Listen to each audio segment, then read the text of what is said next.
Va a presentar la ponencia La imagen en la erocracia, del erotismo a la pospornografía, desde aquí, desde Sao Paulo. Voy a subir acá. This conference is being recorded. Entonces,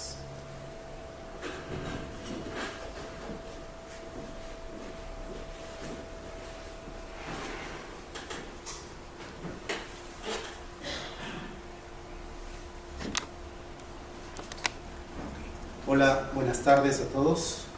Un gusto estar con ustedes en esta tarde. Un disgusto estar con un tema como este, bastante enredado, creo que muy vinculado con todos los conflictos de pensamiento complejo, muy hipermoderno, ya ni siquiera posmoderno en todos estos discursos. Y pues he tratado de entender qué es lo que está pasando con una serie de manifestaciones artísticas que creo que son sumamente problemáticas, conflictivas, muy difíciles de entender y justamente por ello son necesarias de confrontarse. Voy a comenzar haciendo una declaración oficial.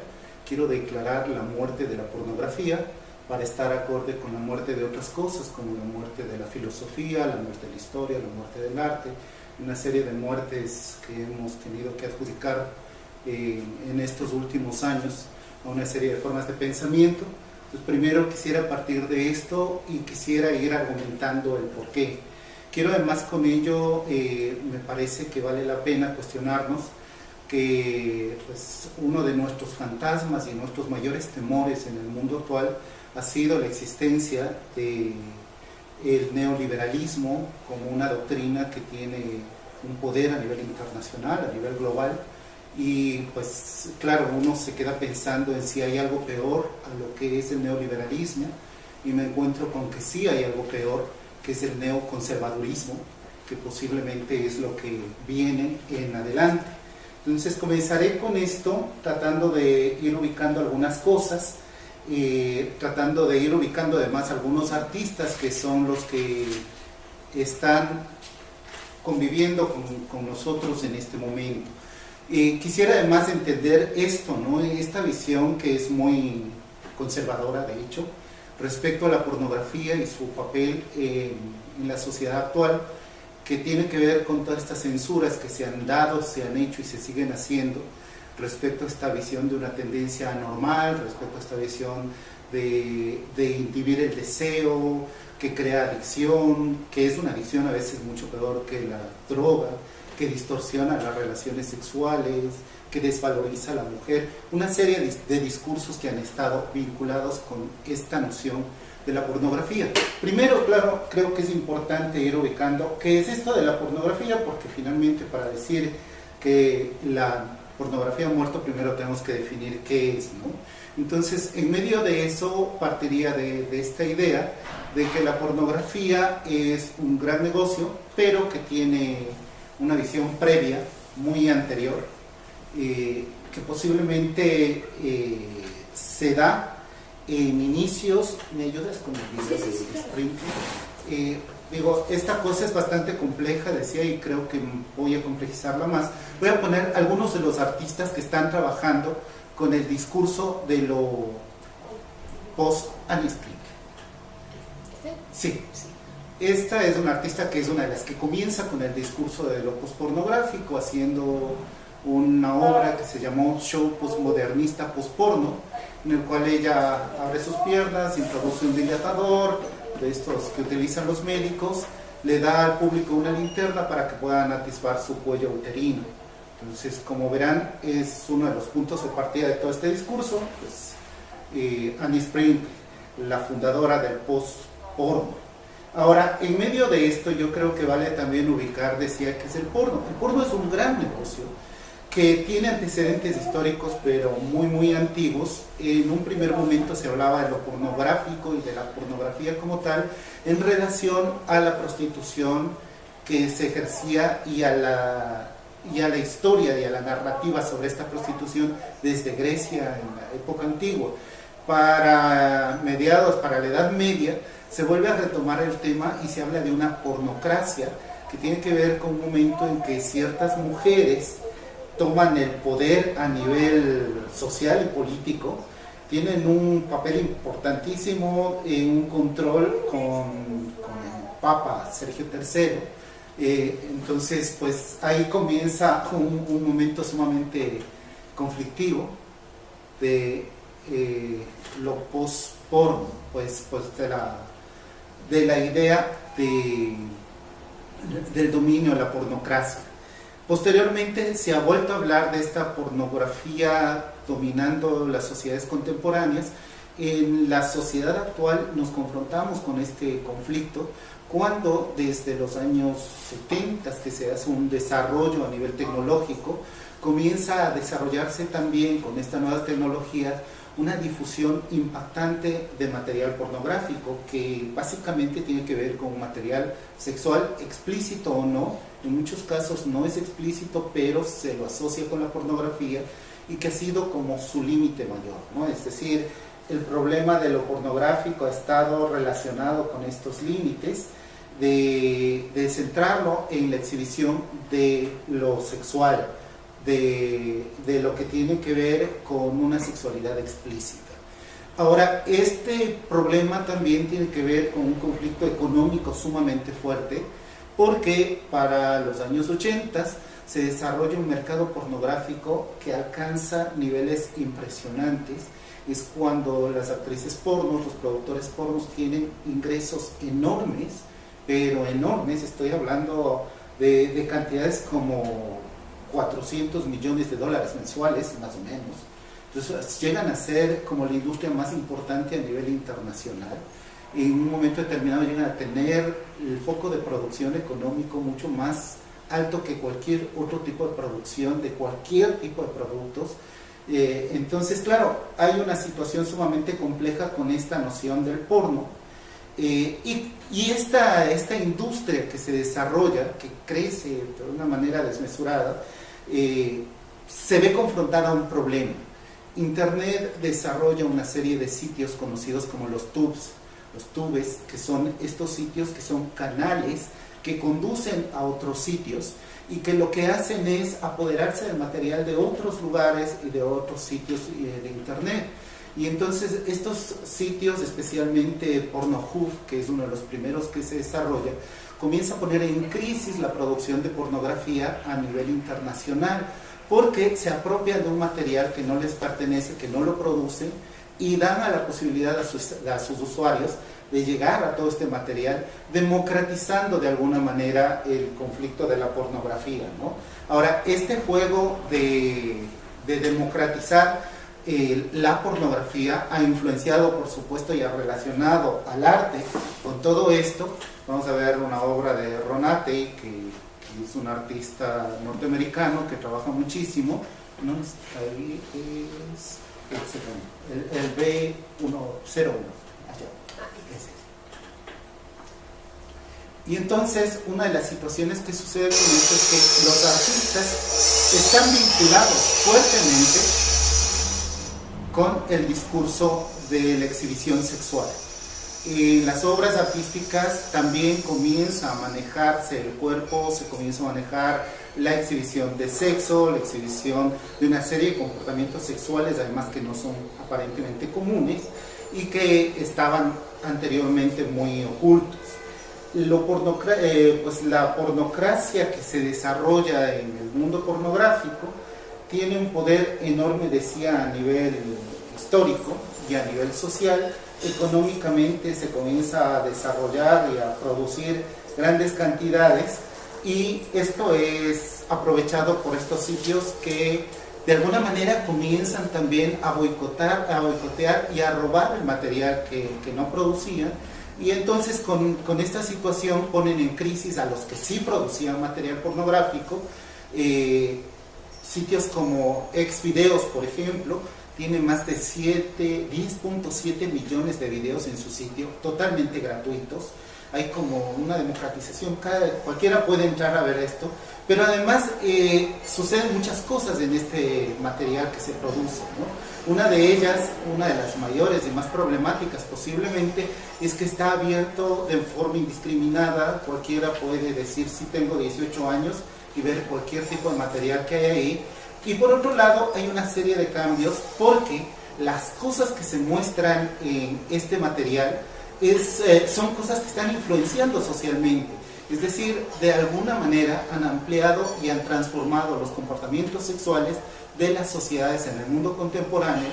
De hecho, hay una situación también muy compleja. Las propias actrices que participan en la elaboración de este material pornográfico son actrices que están dispuestas a hacer muchas cosas que anteriormente no estaban dispuestas a hacer. Las actrices que además tenían renombre y eran famosas, ahora ya ni se les conoce, no se sabe quiénes son, pero ellas crecieron viendo pornografía y viendo material pornográfico y han cambiado también su estructura en cuanto al pensamiento de lo que es posible hacer o no. Por lo tanto, están dispuestas a hacer una cantidad de cosas, de prácticas totalmente diferentes.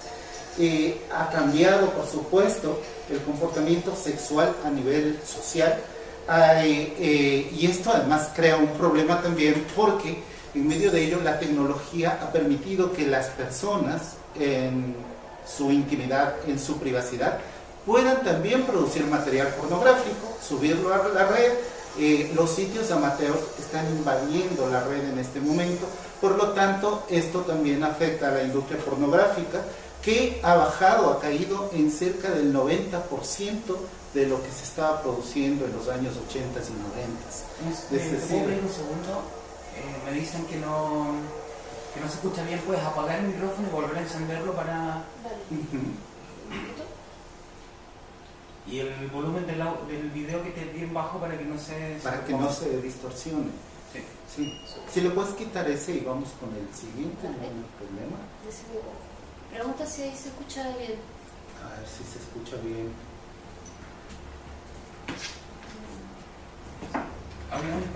Hola, ¿sí? ¿Se escucha ahí? ¿Se escucha bien?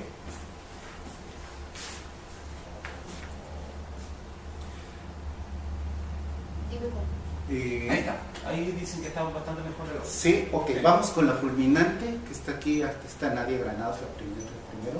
Exacto. Este video que vamos a ver es el trabajo que hace Nadia Granados. Es una artista colombiana conocida como La Fulminante. En este caso ella proyecta su propia boca en sus nalgas, de tal manera que pareciera ser que está hablando con el otro extremo de su aparato oral. Pues para hacer algo delicado con esto. Ahora, les decía, estas cosas que están sucediendo tienen que ver justamente con una utilización distinta del cuerpo, que es algo que ha permitido el desarrollo de estos sitios, ¿no? Estos sitios además fueron comprados por un joven que es muy muy extraño, que compró todo el Pornhub y que se dedicó a desvirtuar y acabar con todas las otras empresas, creando un monopolio enorme a nivel de pornografía. Fabián Tillman se llama él, un programador alemán que en su vida había estado en un estudio pornográfico, que jamás ha elaborado pornografía y que de pronto se convierte en el rey del porno desde el discurso de la empresa, ¿no? Se convierte en un tecnócrata que no tiene idea de qué mismo es el porno. O sea, aquí tenemos una serie de cambios en cuanto a estos comportamientos. YouPorn comienza a absorber todo el material que se encuentre en la red. En su momento llegan a tener 370 millones de visitas mensuales, que es una cantidad absurda, por supuesto. Generan más de 400 millones de usuarios por mes, 16 millones de usuarios diariamente. Son cifras astronómicas en realidad. Y además, una de las cosas impresionantes con todo esto es que hay ingresos, o sea, hay mucho dinero de por medio, porque están vendiendo la publicidad, están con tal cantidad de visitantes que tienen constantemente, pues es obvio que tienen una influencia fuertísima, ¿no? Ahora, en medio de esto, creo que para ir avanzando un poco, vale la pena pensar en lo otro, ¿no? Hay una cuestión y un conflicto moral, pues se están robando estos videos, se dice, pero el problema es que a nadie le importa. Es pornografía. ¿A quién le va a preocupar que eso sea ilegal o que sea inmoral o que no deba hacerse? Pues es pornografía nada más, ¿no? Por otro lado, para entender también el conflicto de esto que está revertiéndose a nivel artístico, creo que vale también entender el problema de la historia de la censura, ¿no? En cierto momento, para el siglo XIX, las clases élites definían a la literatura pornográfica todo material que provocase sensaciones y actos sexuales antisociales en aquellos que se consideraban de débil moralidad o carentes de formación, mujeres, niños, obreros. En sus recuentos, las élites creían que la pornografía sobreestimulaba el sistema nervioso y desgastaba la resistencia del cuerpo a lo sexual y a otras tentaciones. Entonces, partiendo de esto, pues hay un juego de censura constante que lo vamos a ver en este trabajo y que sigue pendiente. Censura muy fuerte que ha habido a la acción postpornográfica que se desarrolló en la UBA, en la Universidad de Buenos Aires. En los pasillos se hicieron un día miércoles por la tarde, algo que se llamó el miércoles de placer, que fue un escándalo por hacerlo en los pasillos, porque había relaciones lésbicas, porque había desnudez y porque había sexualidad, ¿no? Entonces, claro, el juego de censura fue... Ahí va.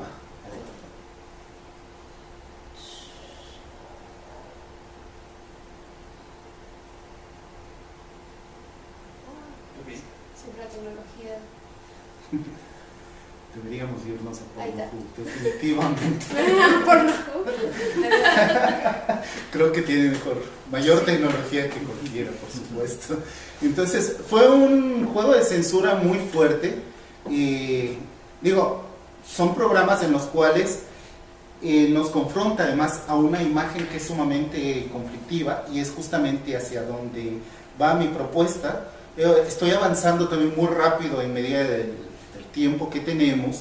Voy a tratar de dejarles toda la ponencia para que puedan revisarlas posteriormente, pero sí, me parece que es muy importante primero confrontar esta noción, ¿no? No se permite la sexualidad, que es una de las cosas más naturales que puede haber, y se permite el hecho de la exhibición de imágenes de violencia, de muerte. Hace pocos días, hace 2 días, aquí en Sao Paulo podíamos ver una serie de imágenes en las cuales una mujer fue asesinada, pero además estaba filmada, ¿no? El momento en que le matan, había una filmación, hay filmaciones de asaltos a microbuses. Es que es impresionante cómo las cámaras han invadido todos los espacios y de alguna manera permiten que estas imágenes de violencia estén presentes, pero seguimos con el conflicto de la sexualidad, ¿no? Entonces, aquí están las declaraciones de la propia universidad diciendo que no tenían nada que ver, que ellos no querían esto y no querían que esto suceda. Entonces, una serie de juegos de censura que pasaron acá. Por otro lado, creo que hay que entender también que este control, esta censura a la sexualidad viene desde la tradición judeocristiana, la religión católica, que han sido de alguna manera los reguladores de la actividad sexual. Una actitud científica actualmente delimita los parámetros de normalidad del acto en nuestros días, es decir, se ha de ser heterosexual, monogámicos, y la sexualidad tendrá que ser con fines reproductivos. Evidentemente, el hecho de este juego normatizante que tiene que ver con las actividades sexuales, pues es sumamente conflictivo, porque además regula una actividad que supone privacidad. Es decir, aquí el juego es que no solamente hay un control político exterior, sino además un juego de control ideológico, porque esas cosas que no debo hacer son cosas que no debo hacer en privado. Entonces hay un juego de censura a mi propio proceso ideológico, donde yo mismo pongo límites a mis propios procesos de control y de autocontrol, ¿no? Entonces, aquí uno de los problemas también tiene que ver con el hecho de cómo se ha utilizado la pornografía en su momento, en sus momentos. Me salgo de aquí y que ha tenido además una serie de visiones, ¿no? Creo que parte del conflicto aquí tiene que ver con la actitud con respecto, ahora si vamos aquí con la congelada, ahora sí, con la actitud con respecto al cuerpo y la visión misma de de este cuerpo que es mío, utilizado políticamente. Además, con esta confrontación al problema moral, religioso, ella se viste de monja, es invitada para España. En España pues hace esta obra en la cual introduce, bueno, aquí está desajustando todo el proceso de vestirse, de asumir el personaje, y aquí introduce un niño Dios en su vagina, se lo saca delante del público y les dice: vengo a devolvérselos, creo que se olvidaron en mis tierras hace algunos años y pues, se los traigo, ha causado muchos estragos por allá.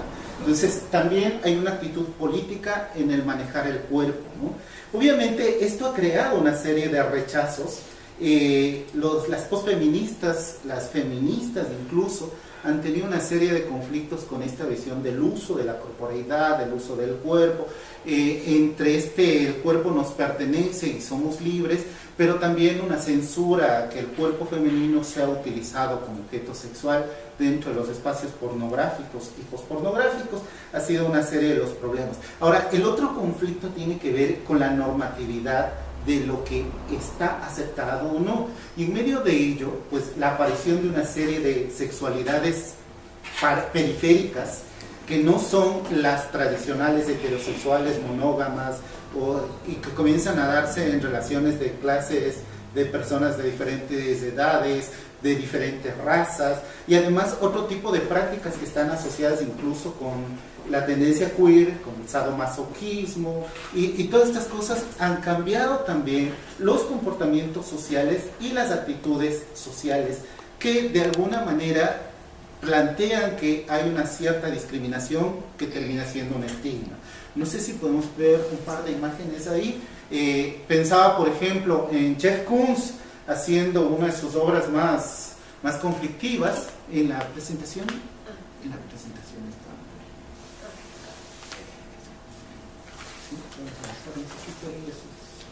En Jeff Koons, que hace una de sus obras más conflictivas, es esta obra de Zapatos de Plata, que fue parte del registro de su noche de luna de miel cuando se casó con la Chicholina, ex actriz porno. Entonces él hizo una serie de fotografías en las cuales registró toda su relación de iniciación con su esposa. Igual aquí nos encontramos con otro artista que es sumamente importante en el ámbito internacional, Andrés Serrano, que trabaja con fotografías como esta, que es parte de su serie de la historia del sexo, en este caso El Beso, de 1995, que nos pone también frente a esta visión de la sexualidad periférica, ¿no? Lo mismo sucede con esta obra, Ellen, de 1996, que nos pone ante esta noción de sexualidad periférica y que, claro, nos confronta ante lo que ya no es la pornografía. Estamos viviendo un mundo pospornográfico que tiene que ver además con la aceptación de nuevos comportamientos y la reacción a estos nuevos comportamientos, que tiene que ver con la democratización de la imagen pornográfica, que comienza a invadirlo todo, esté en todas partes, y de hecho que tal vez ha transgredido el problema o ha trascendido el problema de lo sexual para confrontarse ya no solo con la sexualidad, sino con una serie de imágenes distintas, y que está alterando nuestros comportamientos sociales contemporáneos, ¿no? En medio de eso yo pensaría mucho en cómo hay una serie de comportamientos que hemos ido adaptando también como modas. A ver si podemos irnos al último video.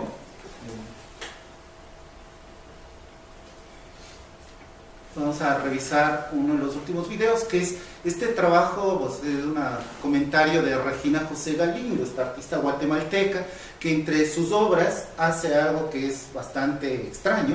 Se hace una himenoplastía para reconstruir su virginidad, cosa que digo, puede resultar bastante ridículo para muchos, pero que es una práctica que está sucediendo en el mundo contemporáneo, igual que muchas otras de alterar el cuerpo, ¿no? Entonces aquí ella hace esta himenoplastía, justamente registra esta himenoplastía, que es parte de este juego de cómo hay una censura social sobre el cuerpo,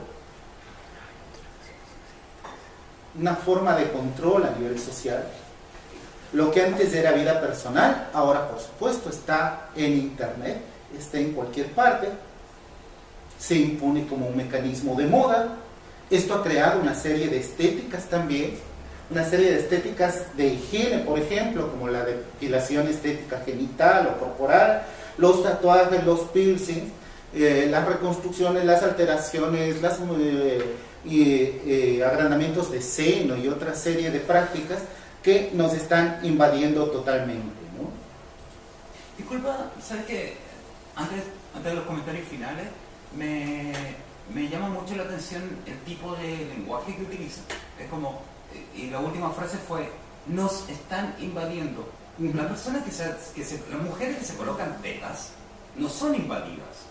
Pues, a ver, sí, yo creo que tiene que ver con algo, ¿no? Tiene que ver con un proceso en el cual se modeliza la corporalidad. Te dice qué es lo que, o cómo tienes que ver. O sea, Sí, no tanto como eres. De la misma manera que funcionaba la moral victoriana. Exactamente. Las mujeres a la casa, los hombres a la Exactamente. Y ahora, por ejemplo, no solamente tiene que ver con el hecho de que te modelicen una forma corporal, sino que además se hace un gran negocio de ello. Sí, Juan, Entonces, pero- si se habla, la por moral ejemplo, de... victoriana que construyó la revolución industrial. Juan, de la misma manera Es un gran negocio. que estamos conversando ayer en relación a lo que presentó Alberto. O sea, hay libertad de elegir seguir los estereotipos caucásicos occidentales, por ejemplo. Nosotros, de hecho, hace el mes pasado estuvo con nosotros una performer que se llama Natasha Poliakowski de Argentina, y ella dice, a mí me interesa exhibir la satisfacción que siento al hacerme operaciones para ser más bonita, porque es algo que sucede y es una decisión, y Claro. yo sé todo lo que esto implica, y toda la connotación moral, social y demás, pero esto es lo que a mí me interesa. Sí, es que ¿sabes qué?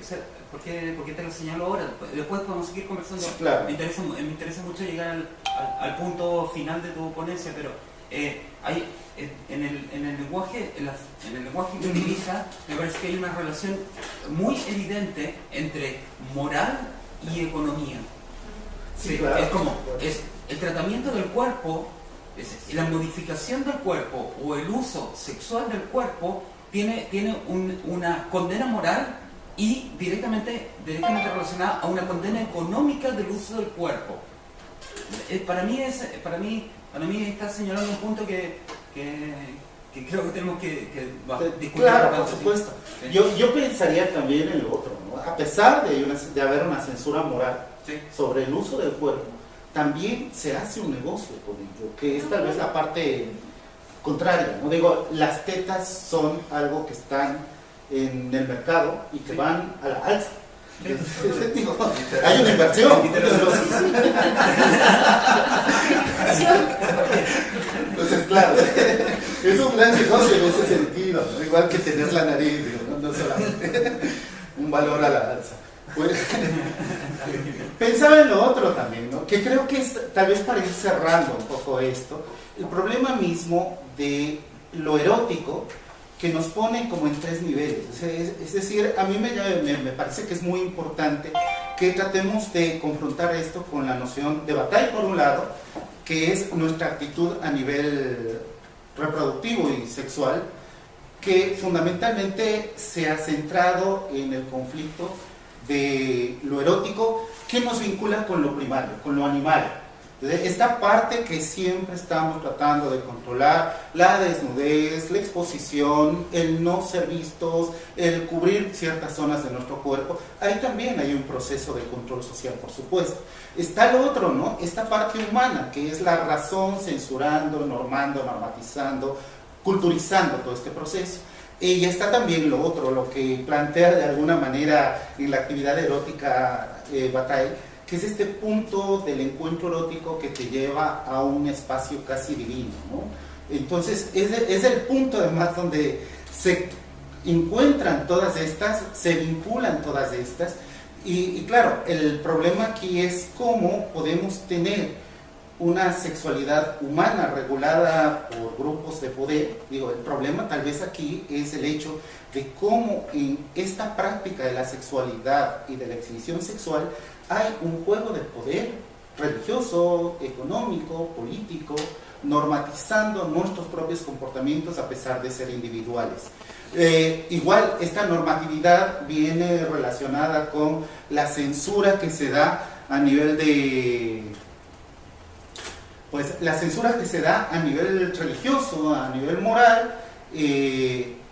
A ver si pasamos un poquito esto, que ya lo habíamos visto.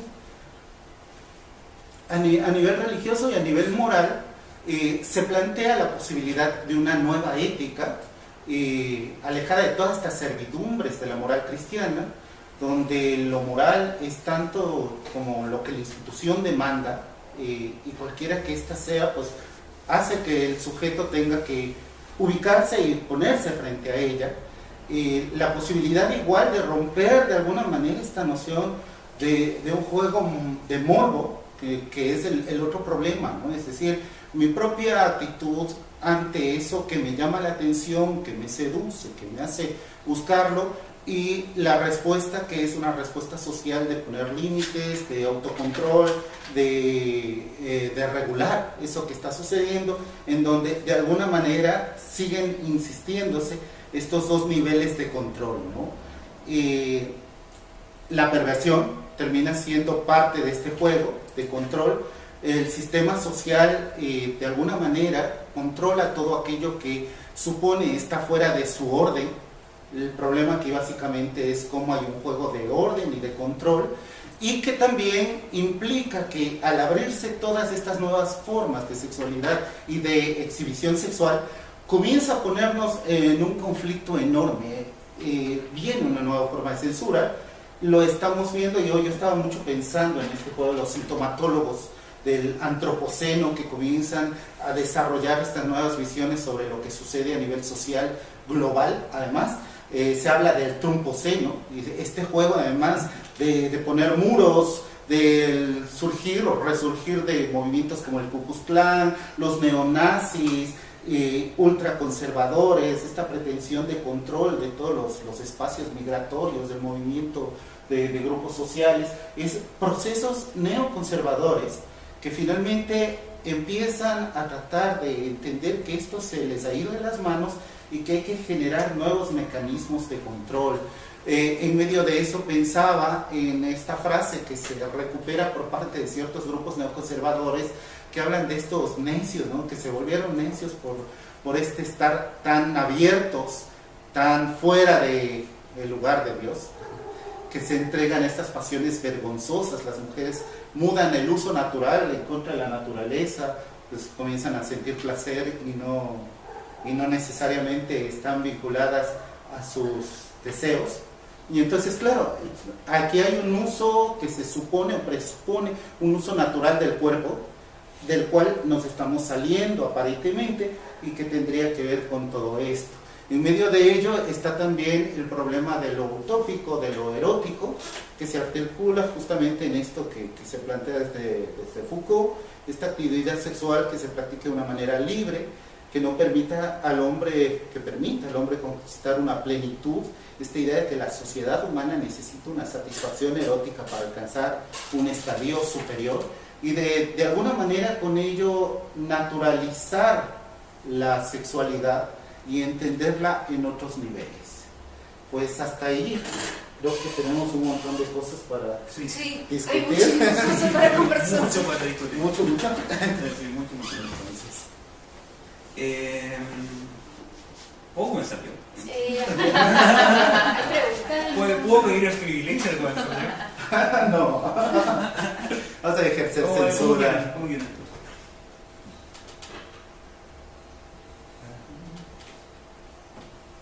Ah, sí. El comentario de Fede La Puente dice: un dato para nada nerd, sí es nerd, Fede. En Netflix hay una serie que trabaja el caso de un matrimonio que emprende un trío, la historia de un trío permanente con otra mujer y la reacción en la sociedad. De hecho hay varias, hay otra que se llama Gypsy. Sí, no, y está la misma, o sea, no es un trío, pero es Sense8, Sense8. claro, sí. Y hay un documental además que se llama Pornocracia, sí, está muy interesante. Y en Netflix pueden encontrar Pornocracy, después de que el sexo termina, parte 1 y parte 2, la parte 2 es bastante mejor que la parte 1. Hay una biografía de Rocco, ¿sí?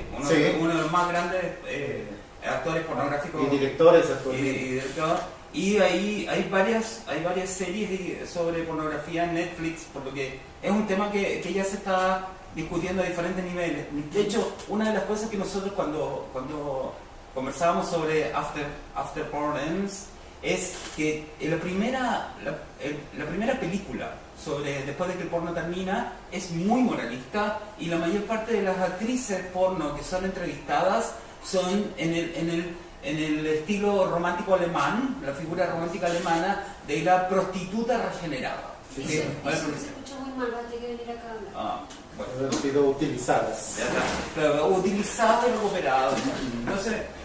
Y en cambio en la segunda parte, en la segunda película de cuando el porno termina, es bastante una posición bastante menos dogmática, menos ideológica y bastante más realista. Yo tuve que armar una familia y cuidar un hijo y criar un hijo. Y mi pasado de actriz pornográfica es parte de mi vida. Sí, es eso. Yo tengo varios comentarios sobre tu ponencia, específicamente porque he dedicado gran parte de mi vida a ver pornografía. Y me encanta. Me encanta, creo que debo llevar... Pornógrafo practicante. Sí, como sí, así. Comprometido. Pornófago. Iba a ser un chiste muy grosero, pero no lo voy a ver. ¿O no? Autocensura. Comúnmente yo acabo de ver la película, pero bueno, el asunto es que hace 8 años atrás compartí un artículo que escribí sobre pornografía, se llama Elogio de la pornografía y las perversiones que ella acarrea, donde yo defendía el uso, no el consumo, el uso de la pornografía como una forma de desarrollar métodos de conocimiento. Y no métodos de conocimiento ni del cuerpo, ni de las relaciones con las personas, sino una forma de entender cómo el mundo funciona. Por ejemplo, la forma en que están organizados los sitios web pornográficos en torno a categorías y cómo esas categorías se superponen, explica el problema que nosotros estábamos hablando ayer sobre la defensa del campo del arte contemporáneo y la cultura, por ejemplo. Para que se siga escuchando mal. ¿Se escucha como el orden o qué? Sí, vamos a tener que reiniciar. Dale.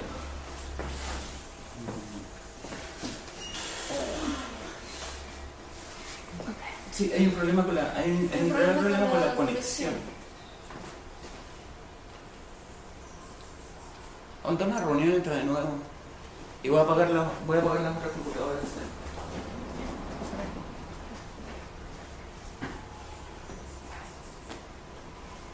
Me tocaste uno de mis temas favoritos, bien particular. Sí. Y la observación que te... En serio, me gusta el arte, los zombies y el porno. Es más, si hubiera arte que abarque porno zombies... Si hubiera, claro, sí. Arte, porno, zombie y estábamos. Se acabó todo el programa.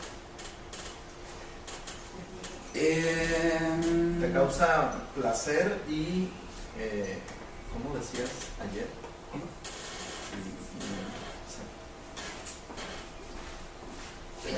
¿Qué dije? Okay.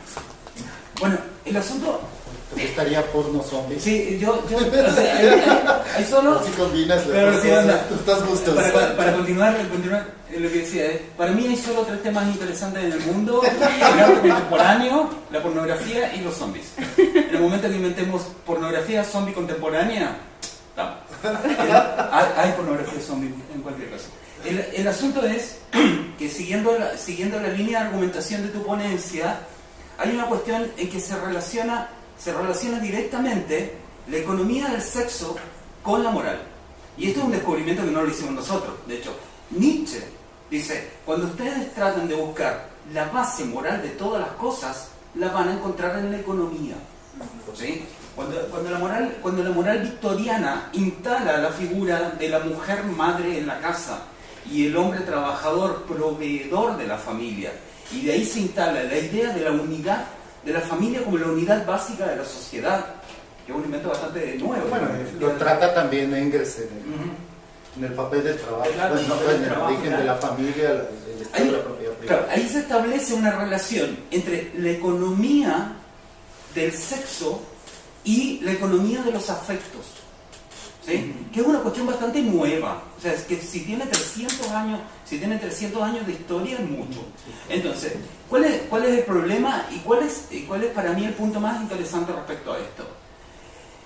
El interés de la administración de la economía del sexo es porque todas las personas tenemos todo lo que necesitamos para participar del sexo.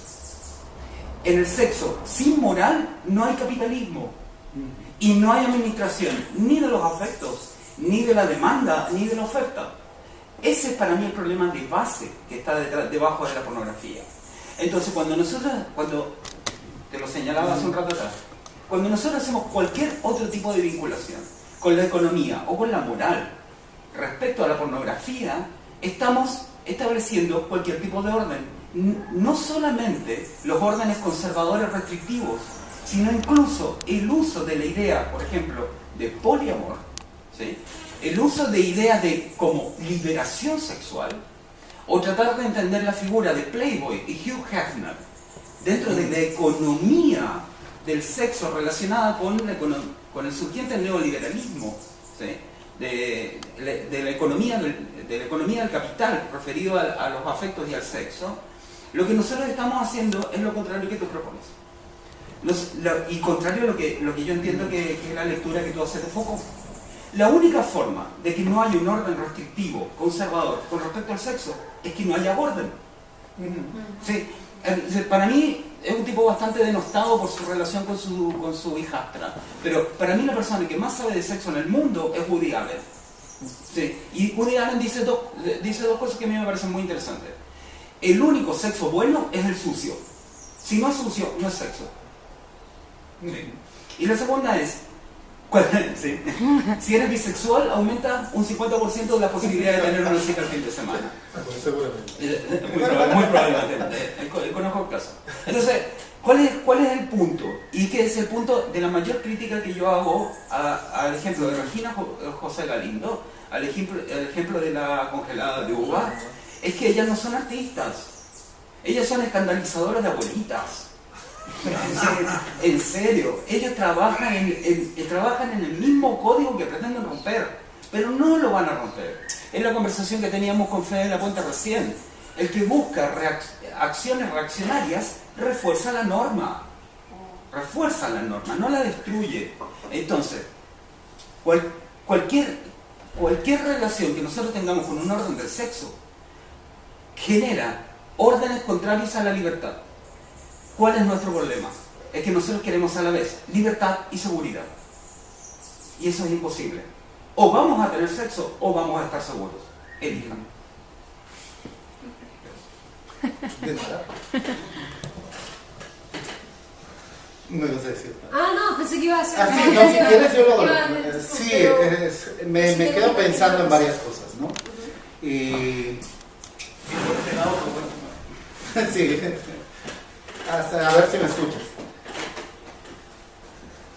Creo que uno de los problemas básicos dentro de nuestra estructura social es este doble juego en cuanto a la moral.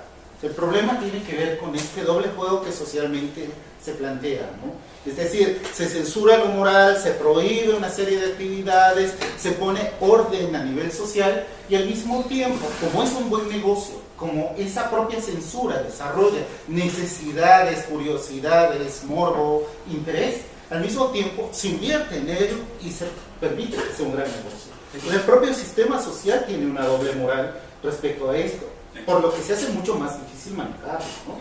Es sumamente complejo entender estas relaciones que se van dando. Al mismo tiempo es el negocio más grande del mundo, pero de alguna manera estamos extrañando esta pornografía que está en proceso de extinción y claro, o sea, estamos lamentando su pérdida, sabiendo y condenando ese negocio que ha sido y de cómo se ha manipulado. La pregunta es, ¿qué se pierde cuando se pierde la industria del porno? Esa es Se una pierde el pregunta. derecho de autor.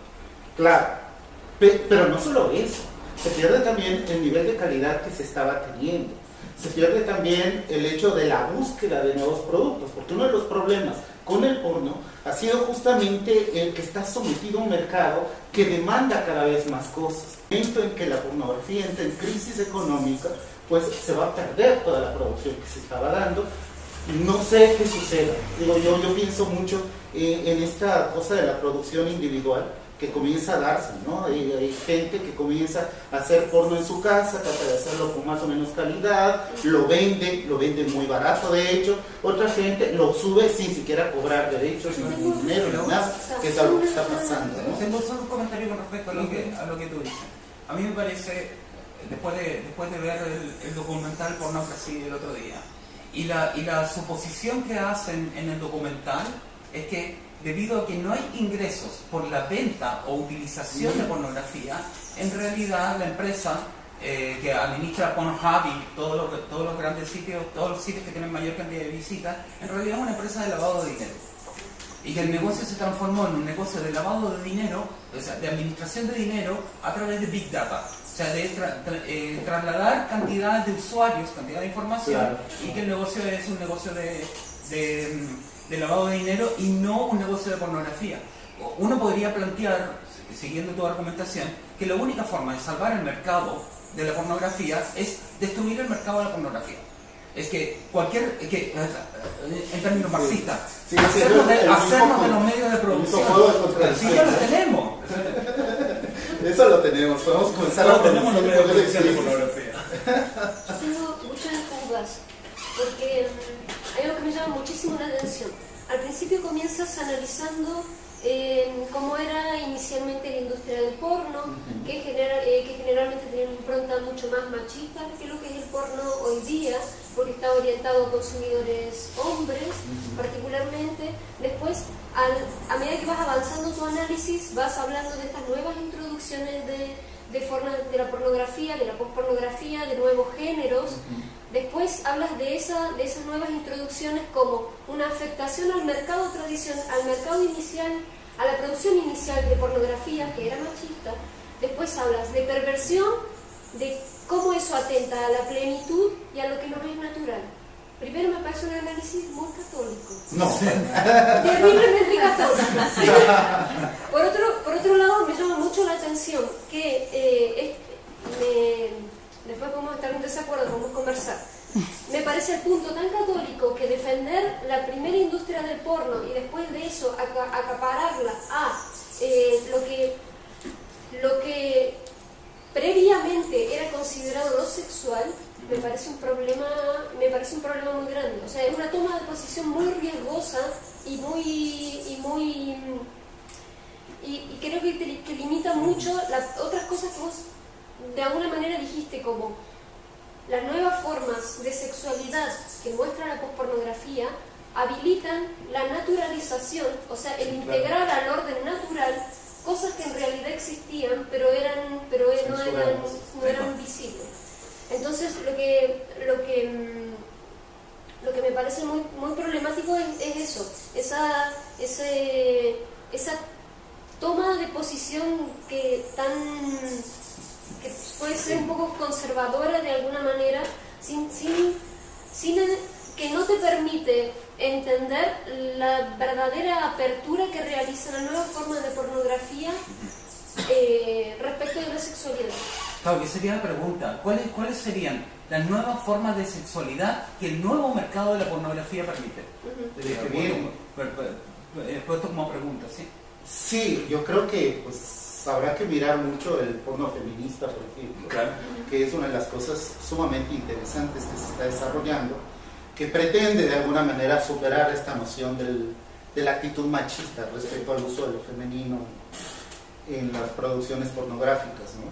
Lo otro es, creo que parte de ello viene con un conflicto enorme. Estamos en un proceso social que es sumamente complejo y en realidad no es siquiera la posibilidad de asumir una posición ante ello. Yo creo que estamos tratando solamente de entender qué está pasando. Ya el entender este síntoma social, que es sumamente problemático, el entenderlo de alguna manera, el tratar de ponerlo ahí, creo que es el primer paso, ¿no? No, sí, claro. En medio de eso no hay una la actitud, pretensión digo. de un investigador es ser Pues sí, objetivo, claro, o sea, pero los términos que usas, lo mismo que voy a decir, la manera en que te refieres a las cosas, filtra, o sea, se filtra todo. no, en absolutamente, no, en absoluto. Yo también soy un consumidor de porno desde hace muchos años. Tengo un problema con eso, digo, he visto cómo va cambiando toda esta noción de la pornografía. Creo que igual ese espacio clasificatorio que surge dentro de los parámetros pornográficos y también las rupturas que se dan, pero no creo que se den en procesos ideológicos, es decir, no hay una comprensión por parte de los pornógrafos y de los editores de pornografía de qué está pasando con sus nuevos materiales. Simplemente están sometidos a un juego de mercado en el cual el público exige cosas raras, cosas nuevas, cosas diferentes, el perro, la abuelita, etcétera, etcétera, pues igual, o sea, es darles, dotarles de todo eso, ¿no? Sí, pero ahí hay una pegaste en una cuestión que es súper interesante. Es cuando uno participa de un proceso social, es la vieja discusión existencialista hasta donde sartreana, la cima ¿no? es como... Cuando uno participa de un proceso social, ¿hasta qué punto está consciente de qué manera está involucrado y en cuánto esos procesos son individuales y cuántos son ideológicos? ¿Me dices de los productores de porno o de uno como investigador? De los productores de pornografía. Sí, claro. Yo tengo la idea de que el mercado de la pornografía es un mercado altamente ideológico, ¿sí? La construcción de la idea de consumo de imagen pornográfica, de tiempo dedicado equivalente a dinero, forma parte de la ideología del capitalismo tardío o del neoliberalismo. Ahora, que sea difícil determinar o que no esté dentro de los objetivos prioritarios de una empresa distribuidora de pornografía como Pornhub, por ejemplo, no quiere decir que no actúe ideológicamente. Donde tú señalas un punto que es bastante interesante, es que parte de la ideología del neoliberalismo es la búsqueda incesante de lo nuevo, desprovisto de moral. A mí me parece que ahí hay un punto que no es católico, no es heteronormativo, sino que el punto que tú señalas cuando lo nuevo llega a ser cualquier cosa nueva e incluye componentes de violencia insoportable, ¿sí? Pero de esa misma manera uno podría pensar que cuando Freud habla por primera vez del subconsciente o del deseo del hijo a la madre, o cuando Hannah Arendt habla de la banalidad del mal, esa estructuración de lo monstruoso forma parte de la indagación que nosotros realizamos como sociedad y como ideología. Claro. Sí, yo estoy de acuerdo con eso totalmente. Estamos en ese juego. Yo creo que es uno de los problemas básicos, ¿no? Además, la reacción que puede haber por parte de la propia estructura del sistema, que es comenzar a censurar radicalmente. Ahí tienes a Trump con toda esa actitud, ¿no? Ese juego es entrar en un proceso de neoconservadurismo, sí, claro, que es lo que me preocupa realmente, ¿no? No tanto el que desaparezca o no la pornografía, que va a estar en el mercado, sino más bien la reacción que se da a esta apertura total a la pornografía, casi indiscriminada, que nos está metiendo en un conflicto enorme. Yo además me cuestiono mucho la propuesta de los artistas que están también trabajando dentro de este discurso de lo pospornográfico y que se han metido además en este juego de lo pospornográfico, que no entiendo todavía con claridad si están conscientes de todo este proceso que estamos analizando en este momento, si lo tienen claro o están, como decías hace rato, jugando al espectáculo. Yo lo dudo, conozco por ejemplo a Rocío, que creo que tiene muchas cosas bastante claras en sus propuestas, ¿no? He tenido debates con ella y creo que sí tiene muchas cosas bastante claras en cuanto a lo que está haciendo. Y pues lo de Regina, pues a mí se me hace sumamente interesante. Esta parte de la liminoplastia creo que es una de las menos vinculadas con el discurso porno. Su trabajo es mucho más interesante cuando hace, por ejemplo, esta noción de la verdad, esta obra en la que lee las declaraciones de las mujeres indígenas que fueron violentadas durante el proceso de la dictadura de Ríos Montt en Guatemala, y que le van poniendo anestesia mientras ella lee, de tal manera que termina casi de una manera incomprensible en su discurso, ¿no? Es otro tipo de trabajo, por supuesto, que no se vincula con lo que acabamos de ver, pero sí se me hace muy interesante que estos artistas se apuntan con cosas bastante claras, ¿no? Saben en dónde se están moviendo. Sí. No creo que sea solo espectáculo lo que están provocando, o no creo que sea Sí, a mí solamente... me parece que el trabajo de Congelada de Uva y de Regina José Galindo, los dos que mencionaste, caen en el mismo problema del análisis que hacíamos ayer de la imagen de femicidio-genocidio. Y bajo este tipo de análisis que yo mencionaba de Lacan, una cosa es lo que uno dice y otra cosa es lo que se escucha. Digamos, a mí como personas y como trabajadores...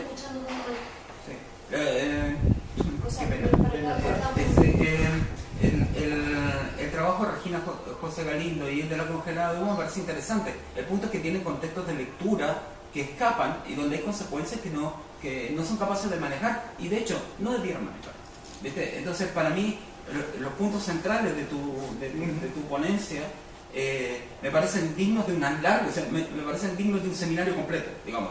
El problema de la economía de la sexualidad, el problema de la estructuración de los órdenes posibles morales, y por último, un problema que pasó muy rápido en tu mención, que es el problema de la intimidad y la privacidad, sí, que son dos cosas diferentes. Y la frase esta que bromeaban con Warhol, en el futuro todos tendremos 15 minutos de privacidad. Y de fama. No. Fama ya todos tenemos con Instagram. Claro. En el futuro tendremos 15 minutos de privacidad. También pensaba que la Coca-Cola es lo más democrático que existe en el mundo, ¿no? De alguna manera la pornografía en este momento podría ser lo más democrático que hay en el mundo. Todo el mundo tiene acceso, puede consumirla, está abierta. Entonces, ¿qué más democracia que eso, ¿no? Claro. ¿Quién es? Hicieron varios comentarios, estamos muy jugados en el tiempo.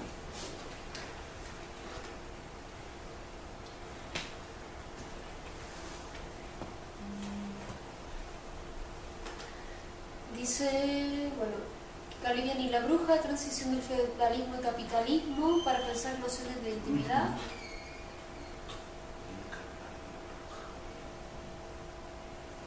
Después dice,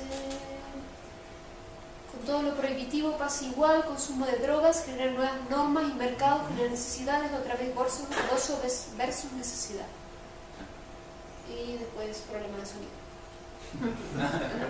Múltiples problemas de sonido. Hay una frase que recuerdo siempre, cada vez que trato de entender qué es lo que tengo que hacer en mi vida personal, y es, la ley y el deseo son la misma cosa. Me parece muy interesante que es la constitución de la norma es lo que provoca, que construye el deseo. Hay una teoría difícil de demostrar, pero es que el deseo también es una construcción cultural. Sí, claro. El deseo e incluso, sí, claro, las formas de sexualidad que uno pretende satisfacer y ejercer. En medio de eso también pensaría, no sé, Kruger decía, ¿no? Mis necesidades sexuales y artísticas son exactamente las mismas. Creo que es... Ambos productivos.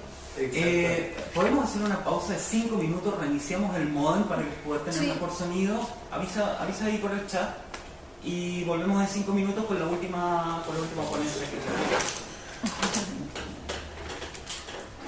Gracias. Y debiéramos hacer, de verdad, debiéramos hacer una Recording of the conference has stopped. es